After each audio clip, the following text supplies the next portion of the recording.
He wasn't interested in conquering Ukraine and incorporating it into Russia. He was defending Russia against the West's efforts to make Ukraine a Western bulwark on Russia's border. We had a policy in the West, driven mainly by the United States, that had three prongs to it. One was NATO expansion. The goal was to bring Ukraine into NATO. The second prong was to bring Ukraine into the European Union. And the third prong was to foster an orange revolution in Ukraine and make it a pro-Western liberal democracy. These are the three prongs of the strategy. And the overall goal was, again, to create a Ukraine that was a Western bulwark on Russia's border.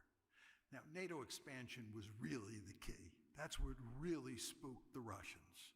Of the three elements of the strategy, it was NATO expansion.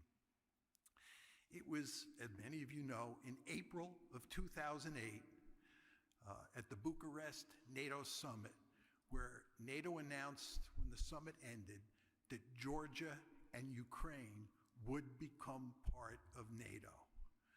Putin, who was actually at the summit, he was on friendly terms with the West at that point in time, went ballistic. The Russians made it unequivocally clear that Ukraine in NATO was categorically unacceptable.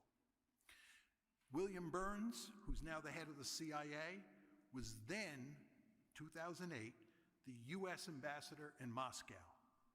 He wrote a memorandum to Condoleezza Rice, who was then Secretary of State, warning against NATO expansion into Ukraine. He said that Ukraine in NATO is the brightest of red lines for all members of the Russian foreign policy establishment, not just Putin. Angela Merkel, who much to her credit opposed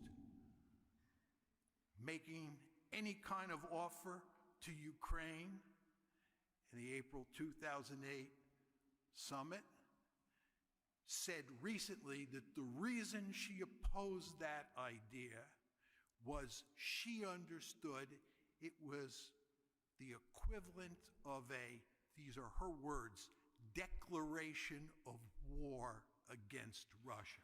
This is what Angela Merkel said. Nevertheless, the United States continued to push forward.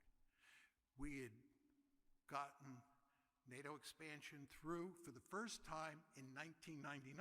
You all know this is when Hungary became a member of NATO, 1999. Then in 2004, we had the second expansion of NATO. Countries like Romania, the Baltic states, Slovenia came in to the alliance, right? And here we are, 2008. This is going to be the third big tranche. We're going to bring in Georgia, and we're going to bring in Ukraine. You remember what happened with Georgia.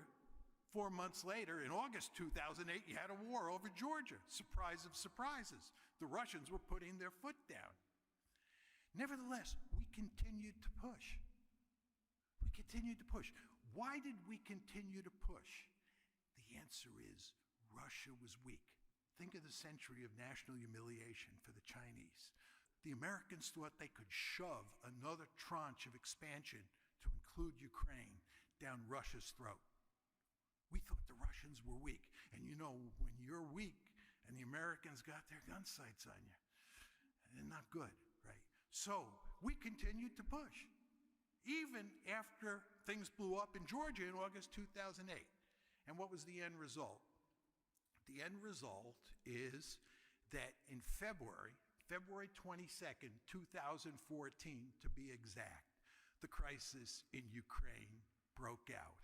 And this is when the Russians took the Crimea and trouble started in the Donbass, and you effectively got a civil war in the Donbass that the Russians were involved in.